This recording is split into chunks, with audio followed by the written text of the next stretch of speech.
નમસ્કાર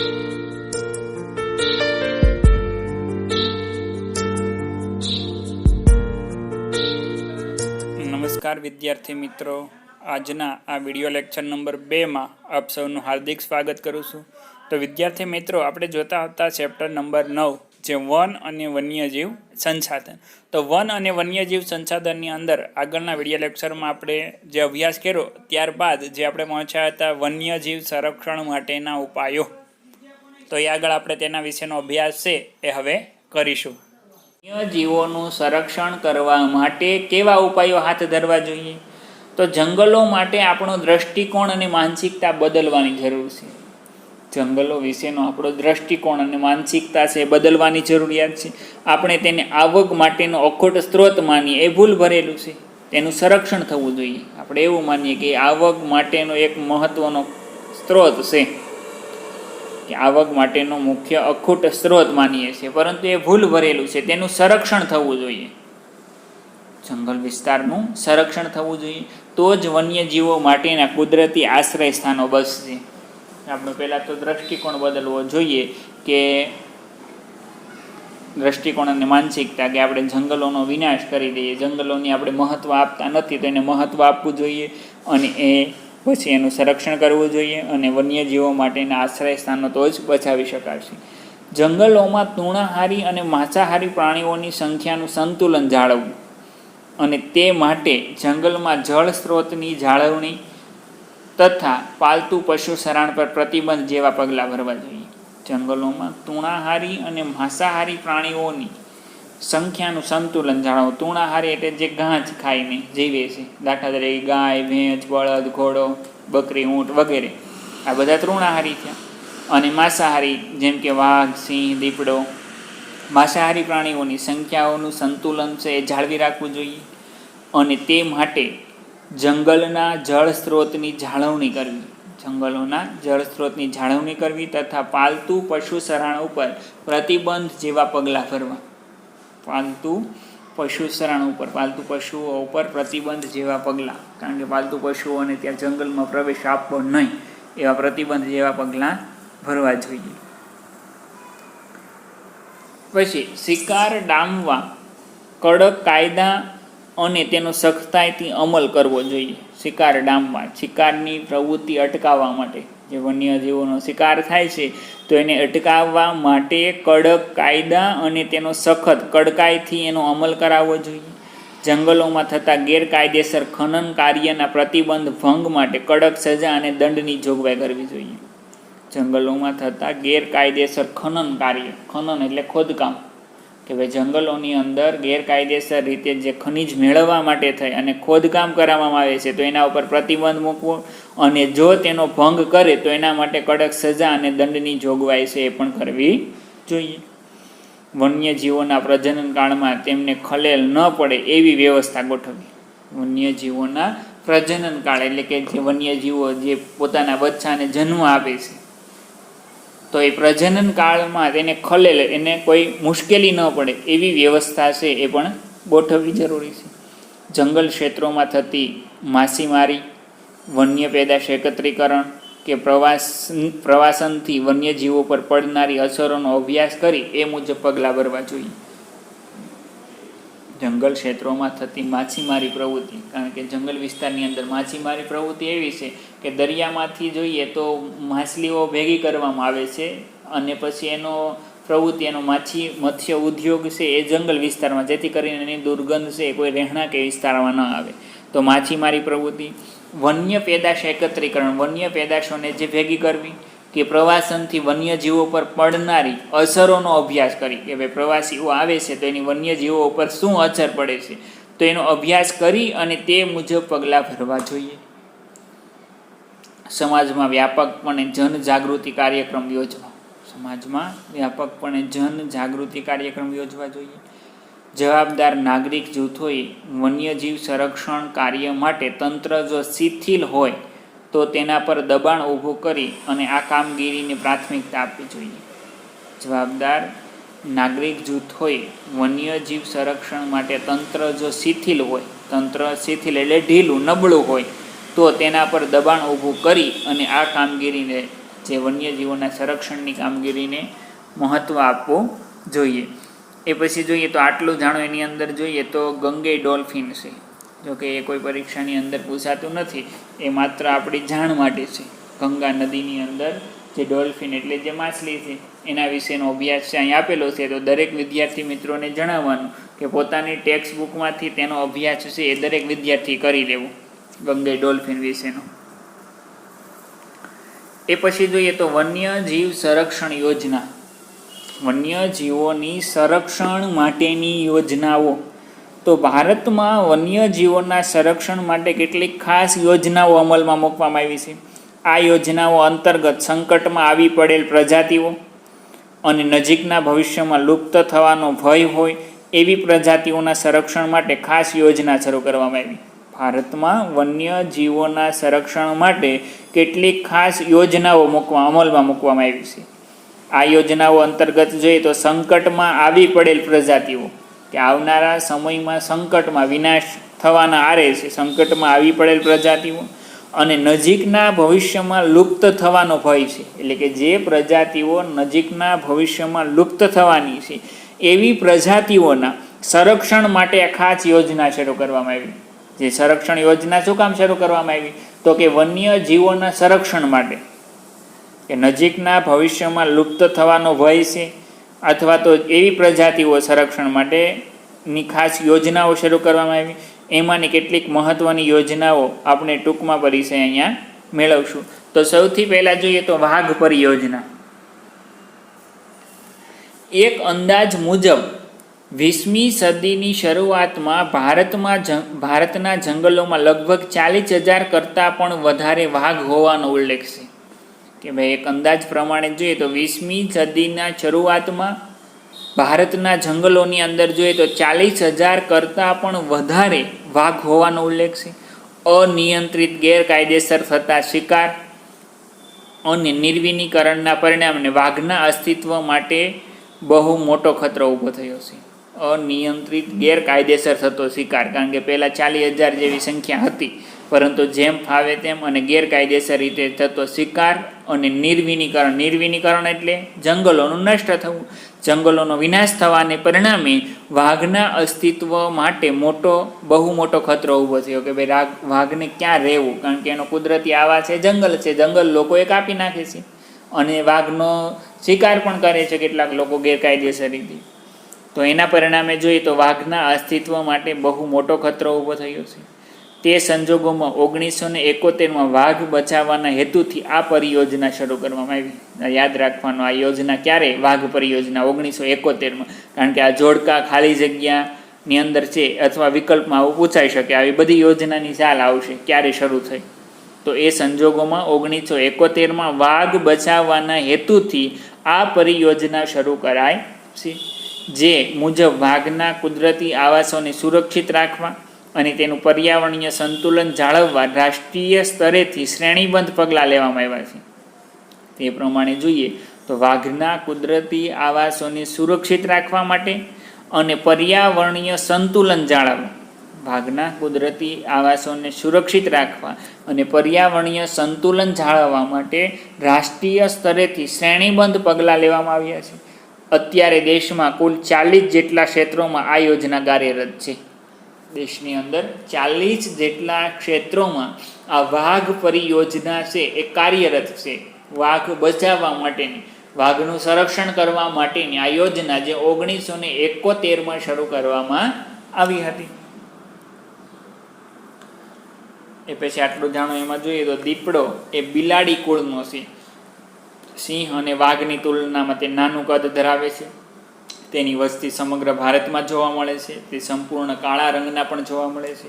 ગુજરાતના જંગલોમાં તે મોટી સંખ્યામાં જોવા મળે છે. તે અવારનવાર માનવ વસ્તીમાં આવી ચડે છે. લોકો મોટાભાગે જાણકારીના અભાવે એને ચિત્તાના નામથી ઓળખે. દીપડો અને ચિત્તો એ બંને એકબીજાને મળતા આવે છે એટલા માટે. પછી બીજા નંબરે જોઈએ, જો ચિત્તો તમને નીચે આપેલો છે અને ઉપર દીપડો છે, બંનેનો રંગ એક છે પરંતુ થોડોક અલગ પડે છે. તો હાથી પરિયોજના 1992ના પ્રોજેક્ટનો આરંભ કરવામાં આવ્યો. એનો મુખ્ય હેતુ હતો હાથીઓને તેમના કુદરતી આવાસોમાં સંરક્ષણ આપવાનો હતો. જો આ યોજના ક્યારે, તો કે 1992માં 1992માં પ્રોજેક્ટનો આરંભ, પ્રોજેક્ટની શરૂઆત કરવામાં આવી. એનો મુખ્ય હેતુ હાથીઓને તેમની કુદરતી આવાસમાં સંરક્ષણ આપવું. હાથીઓને તેમના કુદરતી આવાસમાં સંરક્ષણ આપવું અને તેમના કુદરતી નિવાસસ્થાનો, તેમના સ્થળાંતરના માર્ગો, એના કુદરતી નિવાસસ્થાન, હાથીની કુદરતી નિવાસસ્થાન, તેના સ્થળાંતરના એક જગ્યાએથી બીજી જગ્યાએ જવા માટેના રસ્તાઓનું સંરક્ષણ કરવું, એ છે હાથી પરિયોજનાનો હેતુ. 1992ના પ્રોજેક્ટનો આરંભ શરૂઆત કરવામાં આવી. એનો મુખ્ય હેતુ હાથીઓને તેમના કુદરતી આવાસોમાં સંરક્ષણ આપવાનો છે અને તેમના કુદરતી નિવાસ સ્થાન, તેમના સ્થળાંતર માર્ગોનું સંરક્ષણ કરવું, એ છે. હાલ દેશમાં હાથીઓ માટેના 24 જેટલા સંરક્ષિત વિસ્તારો છે. હાલમાં દેશની અંદર જોઈએ તો હાથી માટેના 24 જેટલા સંરક્ષિત વિસ્તારો છે. આ યોજનાના અમલીકરણ બાદ જંગલોમાં હાથીઓની સંખ્યામાં વધારો થયો છે. આ યોજનાઓનું અમલ કરવામાં આવ્યું એના કારણે ભારતના જંગલોની અંદર જોઈએ તો હાથીઓની સંખ્યામાં વધારો થયો છે. આ ઉપરાંત આ યોજના પાલતુ હાથીઓના પાલન પોષણ માટે પણ કામગીરી કરે છે. પાલતુ હાથીઓના પાલન પોષણ, કે કોઈ વ્યક્તિઓ હાથીનું પાલન પોષણ કરે છે તો એના માટે પણ આ યોજના, હાથી પરિયોજના છે, એ કામ કરે છે. એ પછી જોઈએ તો અહીંયા આટલું જાણો, એની અંદર સિક્કા વિશે આપેલું છે. તો ભારતમાં જંગલોમાં સંપૂર્ણ નામશેષ થયેલ છે. ભારતના જંગલોમાંથી એનો વિનાશ, એ નષ્ટ થઈ ગયેલા છે. હાલ તે કુદરતી આવાસમાં માત્ર આફ્રિકા ખંડમાં જ છે. ચિત્તો છે એ કુદરતી આવાસ, એટલે જંગલોમાં માત્ર ક્યાં જોવા મળે, તો કે આફ્રિકા ખંડની અંદર જ જંગલમાં જોવા મળે. બાકી બધે જોઈએ તો પ્રાણી સંગ્રહાલયમાં હોય, બંધના અવસ્થામાં પ્રાણી સંગ્રહાલયમાં જોવા મળે છે. એ પછી જોઈએ તો ગેંડા યોજના. તો આ પરિયોજના એક શીંગી ભારતીય ગેંડાના સંરક્ષણ માટે, એક શીંગી ભારતીય ગેંડાના સંરક્ષણ માટે બનાવવામાં આવી છે. ભારતમાં મોટા ભાગના ગેંડા અસમ રાજ્યમાં જોવા મળે. ગેંડાનું વધારે પ્રમાણ જોઈએ તો અસમ રાજ્યની અંદર જોવા મળે છે. આ ઉપરાંત પશ્ચિમ બંગાળના સુંદરવનમાં પણ તે જૂજ, એટલે કે ઘણી બધી સંખ્યામાં, જૂજ એટલે ઘણા બધું થશે, પશ્ચિમ બંગાળના સુંદરવનમાં પણ જોવા મળે છે. ભારતમાં રાઇનો વિઝન 2020ની વ્યૂહરચના મુજબ ભારતમાં ગેંડાની સંખ્યા 3000 સુધી લઈ જવાનો લક્ષ્યાંક છે. ભારતમાં રાઇનો વિઝનની વ્યૂહરચના પ્રમાણે જોઈએ તો ભારતમાં ગેંડાની સંખ્યા 3000 સુધી લઈ જવાનું લક્ષ્યાંક રખાયું છે. આટલું જાણો. એની અંદર જોઈએ તો અસમમાં બ્રહ્મપુત્રના દલદલના ક્ષેત્રો, બંગાળમાં સુંદરવનના વિસ્તારોમાં જ જોવા મળે છે. અસમની અંદર બ્રહ્મપુત્રના દલદલના ક્ષેત્રોમાં અને બંગાળના સુંદરવનના વિસ્તારોમાં જ જોવા મળે છે. તેના શિંગડામાંથી દવા બનાવવા માટે તેનો શિકાર કરવામાં આવે. શિંગડામાંથી દવા બનાવવામાં આવે છે. તે તૃણાહારી જીવ છે. સંરક્ષણના પ્રયત્નોથી તેની સંખ્યા છે એ પણ વધારી શકાય છે. પછી ઘડિયાળ, અહીંયા જે તમને મગર આપી છે, ઘડિયાળ એ મગરની એક પ્રજાતિ છે. ઘડિયાળ પરિયોજના. તો જોઈએ આપણે ઘડિયાળ પરિયોજના વિશે. મીઠા પાણીમાં જોવા મળતી મગરોની આ પ્રજાતિ 1970ના દશકમાં લુપ્ત થવાને આરે હતી. ત્યારે ભારત સરકારે સમયસર પગલાં ભરી અને આ પરિયોજના, જે ઘડિયાળ પરિયોજના બનાવી. એટલે આ યોજના ક્યારે, તો કે 1970માં. પછી ગીધ પરિયોજના. ગીધ એ કુદરતનો સફાઈ કામદાર છે. તે મૃત ઢોરનું માંસ ખાય છે. ભારતમાં ગીધની કુલ 9 પ્રજાતિઓ જોવા મળે છે. ગીધની સંખ્યામાં થયેલ અસાધારણ ઘટાડાને લીધે 2004થી આ યોજના શરૂ કરવામાં આવી. જો ઘડિયાળ છે ક્યારથી, ઘડિયાળ પરિયોજના 1970થી. ગીધ પરિયોજના તો કે 2004થી. આ દરેક વિદ્યાર્થીઓએ યાદ રાખવાનું છે. અને છેલ્લે છઠ્ઠું છે હિમદીપડા પરિયોજના. હિમદીપડા એટલે હિમાલયના પર્વતમાં રહેતા, હિમાલયના લગભગ 3000 મીટરની ઊંચાઈએ જોવા મળતી આ પ્રજાતિ બરફમાં રહે છે. હિમદીપડાની પ્રજાતિ ક્યાં? બરફમાં રહે છે. હિમાલયના લગભગ 3000 મીટરની ઊંચાઈએ જોવા મળે છે.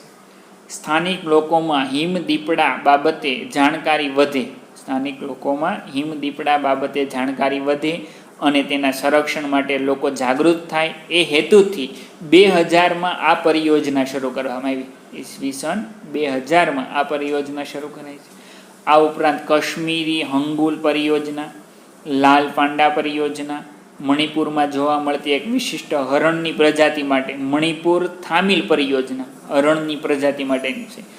ગંગા બ્રહ્મપુત્ર નદીમાં જોવા મળતી ગંગા ડોલ્ફિન પરિયોજના એ પણ કાર્યરત છે. તો આ વિવિધ પ્રકારની બધી જ યોજનાઓ થઈ જે વન્ય જીવોના વિનાશને અટકાવવા અને વન્ય જીવોના સંરક્ષણ માટે થઈ અને આવી પરિયોજનાઓ બધી છે એ શરૂ કરવામાં અભયારણ્યો, રાષ્ટ્રીય ઉદ્યાનો અને જૈવ આરક્ષિત ક્ષેત્રો. અભયારણ્ય, રાષ્ટ્રીય ઉદ્યાન અને જૈવ આરક્ષિત ક્ષેત્રો આ જે વન્ય જીવોના સંરક્ષણ માટે થઈને જ બનાવવામાં આવે છે. તો તેના વિશેનો અભ્યાસ છે એ આજે આપણે કરીશું.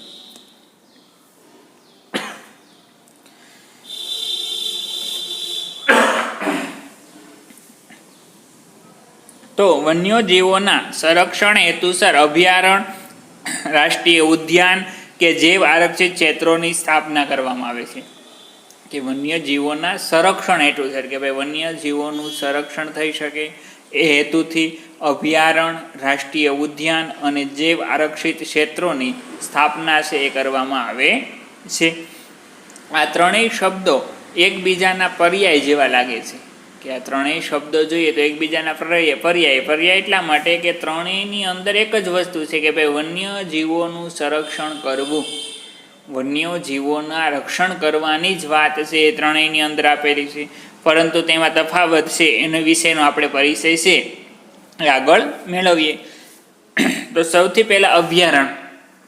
તો અભયારણ્ય છે ચોક્કસ મર્યાદામાં માનવ પ્રવૃત્તિઓને અનુમતિ આપવામાં આવે છે. કે ભાઈ અભયારણ્યની અંદર જોઈએ તો ચોક્કસ મર્યાદામાં રહી અને માનવ પ્રવૃત્તિઓને માણસને પોતાની પ્રવૃત્તિ કરવા માટે અભયારણ્યની અંદર કેટલીક અનુમતિ એટલે કે મંજૂરી કે ભાઈ અમુક ચોક્કસ મર્યાદામાં જ માનવ પ્રવૃત્તિઓને અનુમતિ આપવામાં આવે છે. સત્તાધિકારી પાસેથી અનુમતિ મેળવ્યા બાદ પાલતુ પશુઓને સરાવવાની છૂટ મેળવી શકાય છે. સત્તાધિકારી એટલે કે ત્યાંના જે અધિકારી હોય જે સત્તા સંભાળતા હોય તેની પાસેથી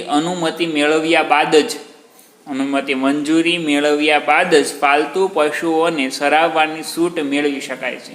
પાલતુ પશુઓને સરાવવા માટેની છૂટછાટ આપવામાં આવે છે. વન્યજીવ અભયારણ્યની સ્થાપના કોઈ એક વિશેષ પ્રજાતિના સંરક્ષણ માટે કરાય છે. અભયારણ્યની સ્થાપના રાજ્ય સરકાર દ્વારા જરૂરી પ્રક્રિયા દ્વારા કરી શકાય છે.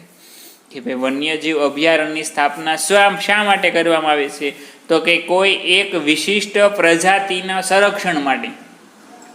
કોઈ એક દાખલા તરીકે હાલો કે ભાઈ વાઘની પ્રજાતિ છે એ ધીમે ધીમે લુપ્ત થઈ રહી છે, એની સંખ્યામાં ઘટાડો થઈ રહ્યો છે. તો એનું સંરક્ષણ, એની સંખ્યામાં વધારો કરવા, એની સંખ્યા જળવાઈ રહે એ માટે થઈ અને સંરક્ષણના હેતુથી તેના માટેનું સ્પેશિયલ અભયારણ્ય છે એ બનાવવામાં આવતું હોય છે.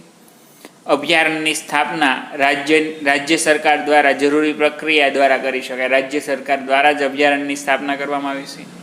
અભયારણ્યના અહીંયા નામ આપેલા છે કેટલાક: પેરિયાર, ચંદ્રપ્રભા, એતુર નાગરમ એ અભયારણ્ય જાણીતા અભયારણ્યો છે જે નકશાની અંદર પણ તમને આપેલા છે. જે સૌથી પહેલાં અહીંયા દસી ગામ અભયારણ્ય આપ્યું.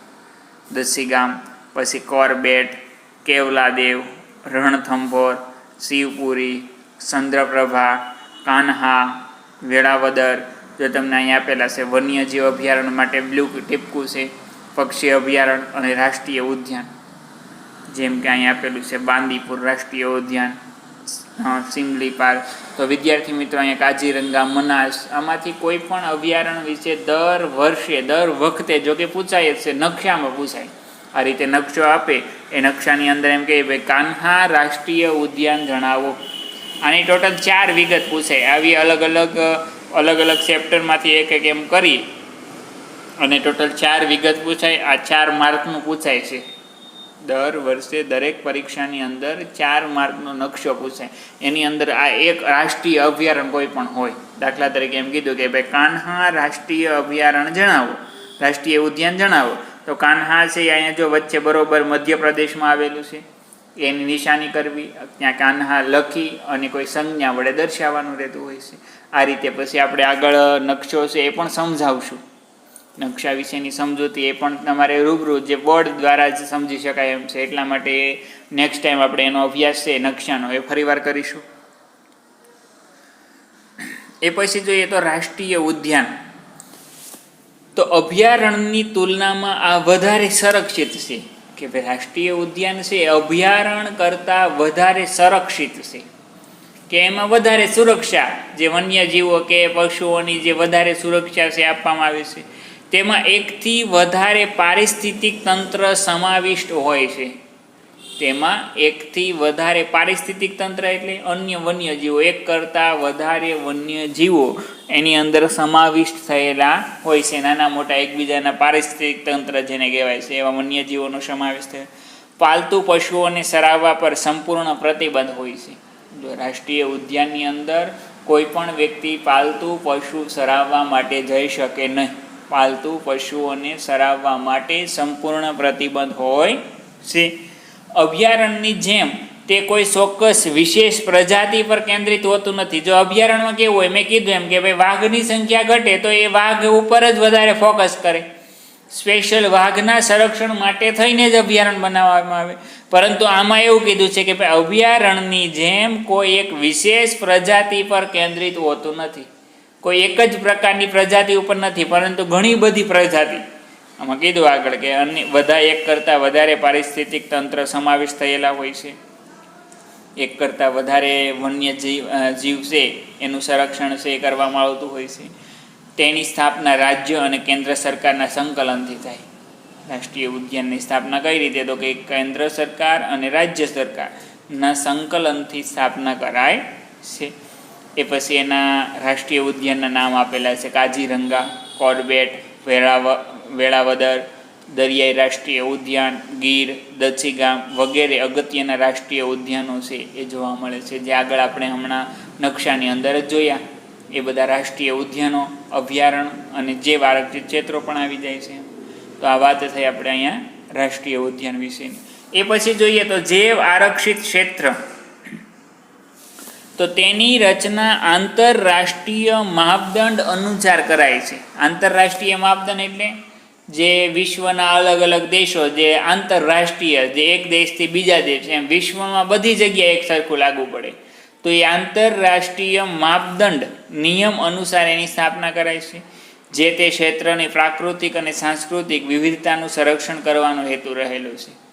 જે તે ક્ષેત્રની પ્રાકૃતિક અને સાંસ્કૃતિક વિવિધતાનું સંરક્ષણ કરવાનો હેતુ રહેલો છે. એમાં કે ભાઈ પ્રાકૃતિક અને સાંસ્કૃતિક, દાખલા તરીકે આમાં એવું હોય છે જૈવ આરક્ષિત ક્ષેત્રમાં કે અહીંયા આપણે ગીરનું જંગલ છે, તો ગીરનું જંગલ આખો એમાં જેટલા વિસ્તાર જે કાંઈ આવે એ બધાનું સંરક્ષણ કરવું, એટલે એ જૈવ આરક્ષિત ક્ષેત્ર થયું. દાખલા તરીકે ચોક્કસ એક 5000 ચોરસ કિલો 5000 કિલોમીટર અથવા તો 5000 કિલોમીટર છે, એમાં જેટલા વિસ્તારનો પ્રાકૃતિક અને કુદરતી જે કાંઈ જેનો સમાવેશ થાય છે, એમાં પછી માનવ જાત આવે તો એનો પણ સમાવેશ થઈ જાય. તો તે બધાનું વિવિધતાનું સંરક્ષણ કરવાનો હેતુ છે એ આ જૈવ આરક્ષિત ક્ષેત્રનો રહેલો છે. તે ક્ષેત્રમાં થતી બધી વનસ્પતિ, જીવજંતુઓ અને જમીન ઉપરાંત ત્યાં વસતા માનવ સમુદાયોની જીવનશૈલીનું પણ સંરક્ષણ કરાય છે. કે તે ક્ષેત્રમાં થતી બધી વનસ્પતિ, મેં કીધું એમ કે ભાઈ એક ચોરસ 5000 કિલોમીટર જેટલો વિસ્તાર છે, પછી એ વિસ્તારની અંદર થતી જે બધી વનસ્પતિ, તમામ પ્રકારના જીવજંતુઓ, જમીન ઉપરાંત એમાં વસતા માનવ સમુદાયની જીવનશૈલીનું પણ સંરક્ષણ કરાય. માણસ, એમાં કોઈ પણ માણસ, લોકો રહેતા હોય તો એની જીવનશૈલીનું પણ સંરક્ષણ છે એ કરવામાં આવે છે. તો એ આ જૈવ આરક્ષિત ક્ષેત્ર થયું આ પ્રકારનું. ફરીવાર એમાં એક જોઈએ કે તે ક્ષેત્રમાં થતી બધી વનસ્પતિ, જીવજંતુઓ અને જમીન ઉપરાંત ત્યાં વસતા માનવ સમુદાયની જીવનશૈલીનું પણ સંરક્ષણ છે એ આની અંદર, એટલે કે જૈવ આરક્ષિત ક્ષેત્રોમાં થાય છે. ત્યાં જૈવ વૈવિધ્ય બાબતે સંશોધન અને પ્રશિક્ષણ માટેની ખાસ સવલતો ઊભી કરાય છે. ત્યાં જૈવ વૈવિધ્ય બાબતે, જૈવિક વિવિધતાની બાબતમાં જોઈએ તો સંશોધન અને પ્રશિક્ષણ માટેની ખાસ સવલતો ઊભી કરાય છે. સંશોધન અને પ્રશિક્ષણ માટેની વ્યવસ્થા છે એ પણ ઊભી કરવામાં આવે છે. આ પ્રકારે ઘોષિત વિસ્તારોમાં તમામ પ્રકારની બહારની માનવીય ગતિવિધિ સંપૂર્ણપણે પ્રતિબંધ હોય છે. કે આ પ્રકારે ઘોષિત વિસ્તાર એટલે કે જે વિસ્તારને જૈવ આરક્ષિત ક્ષેત્ર જાહેર કરવામાં આવેલું હોય, તો એવા વિસ્તારની અંદર તમામ પ્રકારની બહારની જે માનવીય ગતિવિધિ એટલે કે બહારના કોઈ પણ લોકોની પ્રવૃત્તિ છે, ગતિવિધિ છે, એ સંપૂર્ણપણે પ્રતિબંધ, કે જે જૈવ આરક્ષિત ક્ષેત્ર જાહેર કરેલું છે તેમાં કોઈ પણ વ્યક્તિ છે એ પ્રવેશ મેળવી શકતો નથી. બહારની કોઈ પણ વ્યક્તિ એમાં આવી શકે નહીં. એ જૈવ આરક્ષિત ક્ષેત્ર થયું. આ ક્ષેત્રનો સરેરાશ વિસ્તાર એકંદરે 5000 ચોરસ કિલોમીટરથી મોટો હોય છે. આ ક્ષેત્રનો સરેરાશ વિસ્તાર જોઈએ તો એકંદરે 5000 ચોરસ કિલોમીટરથી મોટો હોય. આ જૈવ આરક્ષિત ક્ષેત્ર મેં કીધું એમ કે ભાઈ ઓરજ ચોરસ 5000 ચોરસ કિલોમીટર, લંબાઈ પહોળાઈ બધું 5000, અને એ વિસ્તારમાં જેનો સમાવેશ થતો હોય છે, જેમ કે વનસ્પતિ, જીવજંતુઓ અને જમીન તથા એમાં વસતા માનવ લોકો, આ બધાનું સંરક્ષણ કરવું એટલે એ જૈવ આરક્ષિત ક્ષેત્ર એને કહે છે. જૈવ આરક્ષિત ક્ષેત્રોના નામ આપેલા છે, જેમ કે જોઈએ તો નીલગિરી, મન્નારની ખાડી, ગ્રેટ નિકોબાર, સુંદરવન, પંચમઢી વગેરે દેશના મહત્વના જૈવ આરક્ષિત ક્ષેત્રો ગણાય છે.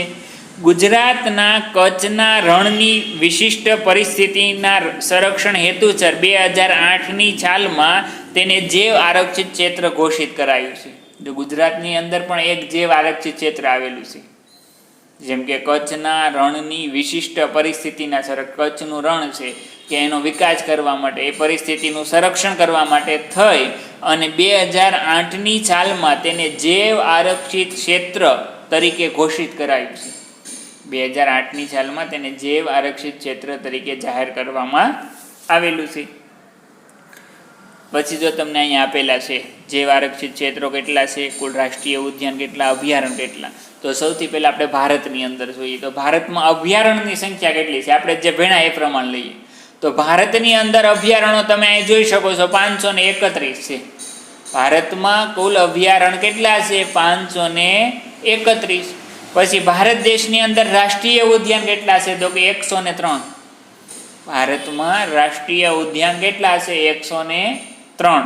પછી ભારત દેશની અંદર જૈવ આરક્ષિત ક્ષેત્રો કેટલા છે? તો કે 18.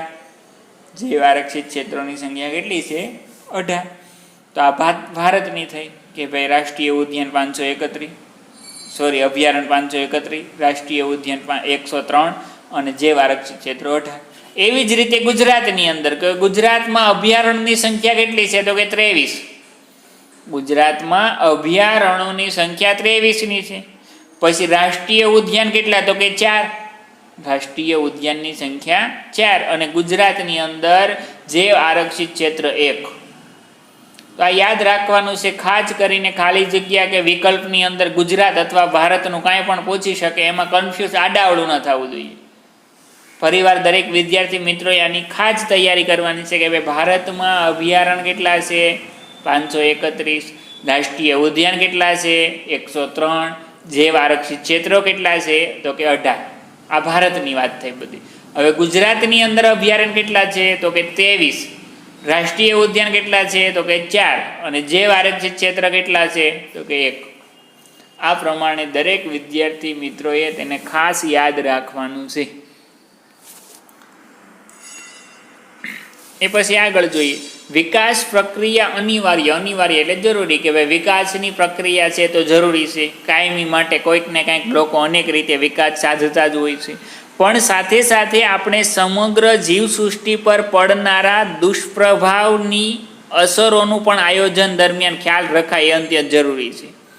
કે ભાઈ વિકાસની પ્રક્રિયા તો જરૂરી અનિવાર્ય છે, પણ સાથે સાથે આપણે સમગ્ર જીવસૃષ્ટિ પર પડનારા દુષ્પ્રભાવ, દાખલા તરીકે આપણે વિકાસ સાધવાનો છે તો વિકાસ સાધવા માટે આપણે આયોજન કરીએ કે આ પ્રકારે વિકાસ આ પ્રમાણે આપણે કરી શકશું, તો આપણે એને માટે આયોજન કરતી વખતે જીવસૃષ્ટિ ઉપર પડનારા દુષ્પ્રભાવની અસરોનું પણ આયોજન કરવું.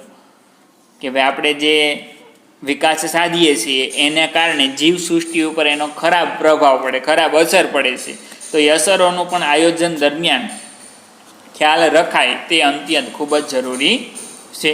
કોઈ એક પ્રજાતિ જ્યારે સંપૂર્ણ નષ્ટ થાય કે સંકટમાં આવે ત્યારે આહાર શૃંખલામાં પડતી ખલેલના પરિણામે ઘણા ખરા દૂરવર્તી હોય છે.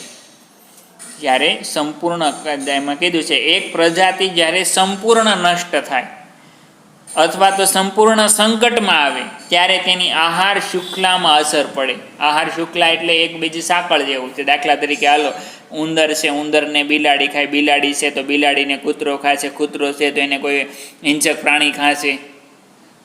આવી રીતે આહાર શુક્લા આખી જોડાયેલી છે. એ આહાર શુક્લા છે એમાં ખલેલ પડે છે, નુકસાન થાય છે. દાખલા તરીકે એમાંથી કોઈ પણ, ચાલો વચ્ચેથી કોઈ પણ એક, ટૂંકમાં અહીંયા કીધું છે વન્યજીવો એકબીજા પર આધારિત છે, શાકાહારી અને માંસાહારી બંને. એની આહાર શુક્લા ચોક્કસ જોડાયેલી હોય છે, એમાં ખલેલ પડે અને એના કારણે ઘણા બધા દૂરવર્તી ઘણા ખરું નુકસાન છે એ પણ થતું હોય છે. સમગ્ર આહાર શુક્લામાં દરેક જીવજંતુની ચોક્કસ ભૂમિકા હોય છે. આખી આહાર શુક્લા જે સાંકળ જેવી એકબીજા સાથે જોડાયેલી છે, તો સમગ્ર આહાર શુક્લામાં દરેક જીવજંતુની ચોક્કસ ભૂમિકા હોય છે. જો કોઈ જીવ નષ્ટ થાય તો આખા માળખામાં ભારે વિક્ષેપ અનુભવાય. જો કોઈ જીવ નષ્ટ થાય તો આખા માળખામાં ભારે વિક્ષેપ પણ અનુભવાય છે. આહાર શુક્લામાંથી એકાદ સજીવ દૂર થતાં લાંબા ગાળે તેના પરિણામે સમગ્ર નૈસર્ગિક તંત્ર તૂટી પડે છે. કે આહાર શુક્લામાંથી એકાદ સજીવ દૂર થતાં, આહાર શુક્લામાંથી જો એકાદું સજીવ છે એ દૂર થઈ જાય, નષ્ટ થઈ જાય, તો લાંબા ગાળે તેના પરિણામે સમગ્ર નૈસર્ગિક તંત્ર તૂટી પડે છે. આખું જે કુદરતી તંત્ર, નૈસર્ગિક તંત્ર છે એ તૂટી પડે છે. મનુષ્ય સીધી આ અસરો મોડી પહોંચે છે. મનુષ્ય સુધી આ બધી અસર છે બહુ મોડી પહોંચે છે. તેથી આપણે આજે વધારે સજાગ નથી. આજે પણ હજી આપણે એટલા બધા સજાગ નથી.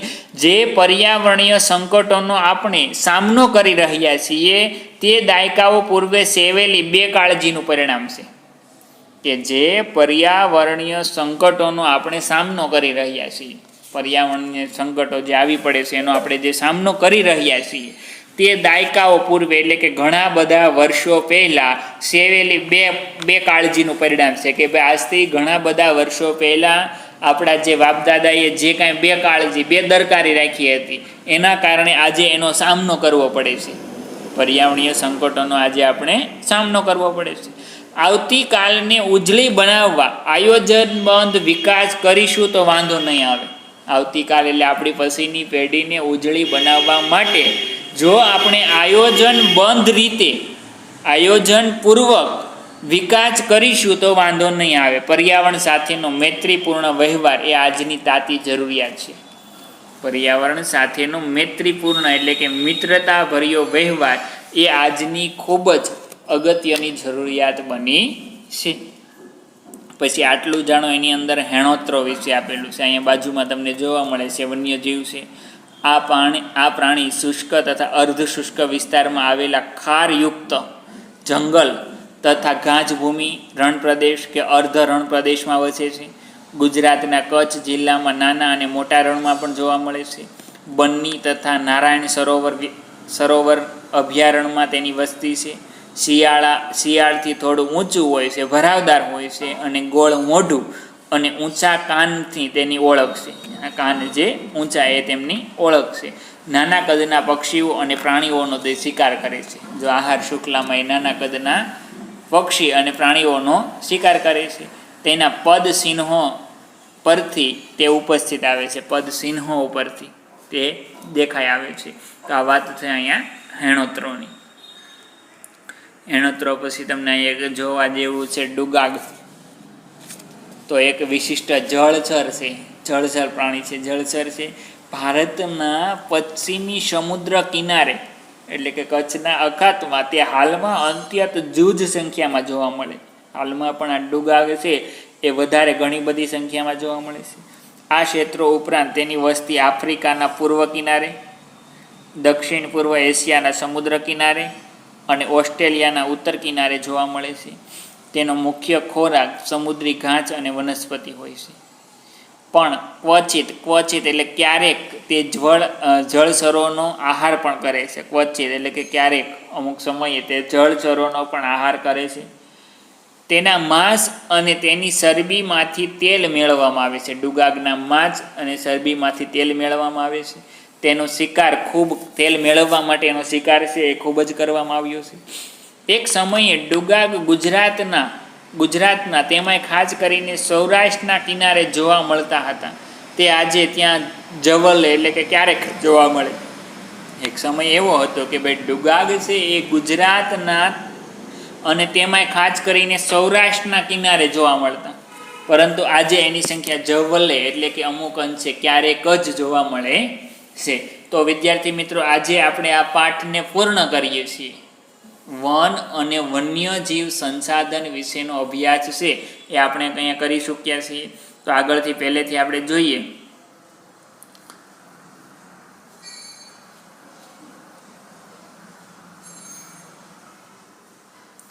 તો પહેલેથી આપણે એકવાર જોઈ લઈએ કે કયા કયા મુદ્દા ઉપર આપણે મુખ્ય અભ્યાસ છે એ કરી ચૂક્યા છે વન અને વન્યજીવ સંસાધન. તો સૌથી પહેલાં આપણે જંગલોનું વર્ગીકરણ વિશે અભ્યાસ કર્યો. જંગલોનું વર્ગીકરણ 3 અલગ અલગ રીતે થાય છે. જેમ કે વહીવટી દ્રષ્ટિએ તો એમાં અનામત જંગલ, સંરક્ષિત જંગલ અને અવર્ગીકૃત જંગલ.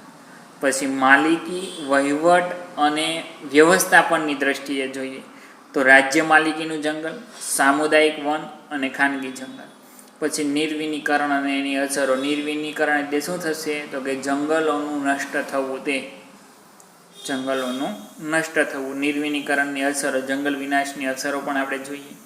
પછી વન સંરક્ષણ અંગેના ઉપાયો.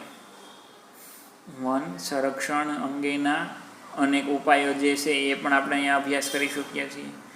પછી વૈવિધ્યસભર વન્યજીવ, વિવિધતાવાળું વન્યજીવન, એના વિશે પણ અભ્યાસ કર્યો. લુપ્ત થતું વન્યજીવન. પછી વન્યજીવોના વિનાશના કારણો, કે ભાઈ વન્યજીવો શેના કારણે વિનાશ થયા છે એના કારણો વિશેનો અભ્યાસ છે એ પણ આપણે કરી ચૂક્યા છીએ. પછી વન્યજીવ સંરક્ષણ માટેના ઉપાયો, કે ભાઈ વન્યજીવોના સંરક્ષણ કરવા માટે કેવા કેવા ઉપાયો હાથ ધરવા જોઈએ. પછી જલચર, ગંગે ડોલ્ફિન.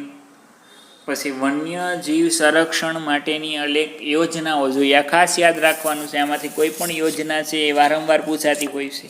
ઘણીવાર પૂછાતું હોય તો અથવા તો એમાં જોડકા, વિકલ્પ અથવા ખાલી જગ્યામાં પણ પૂછે કઈ યોજના ક્યારે શરૂ થઈ. તો સૌથી પહેલાં આપણે વાઘ યોજના જોઈ હતી. વાઘ યોજના ક્યારે શરૂ થઈ તો કે 1971માં વાઘ યોજના છે એ શરૂ થઈ છે અને હાલમાં પણ 44 જેટલા ક્ષેત્રોમાં આ યોજના છે કાર્યરત છે. પછી હાથી યોજના, હાથી પરિયોજના છે 1992માં આ પ્રોજેક્ટની શરૂઆત છે. હાથી પરિયોજનાની શરૂઆત થયેલી છે. પછી ગેંડા યોજના.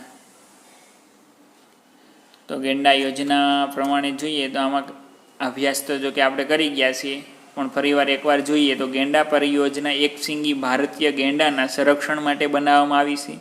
ભારતમાં મોટાભાગના ગેંડા અસમ રાજ્યમાં જોવા મળે છે. મોટાભાગના ગેંડા અસમ રાજ્યમાં જોવા મળે. આ ઉપરાંત પશ્ચિમ બંગાળના સુંદરવનમાં પણ જૂજ સંખ્યામાં વધારે સંખ્યામાં જોવા મળે છે. અને ભારત રાઇનો વિઝન 2020ની વ્યૂહરચના પ્રમાણે, રાઇનો વિઝન એટલે કે ગેંડાની સંખ્યા વધારવા માટેનો લક્ષ્યાંક જે 2020ની વ્યૂહરચના મુજબ ભારતમાં ગેંડાની સંખ્યા 3000 સુધી લઈ જવાનો લક્ષ્યાંક રખાયો.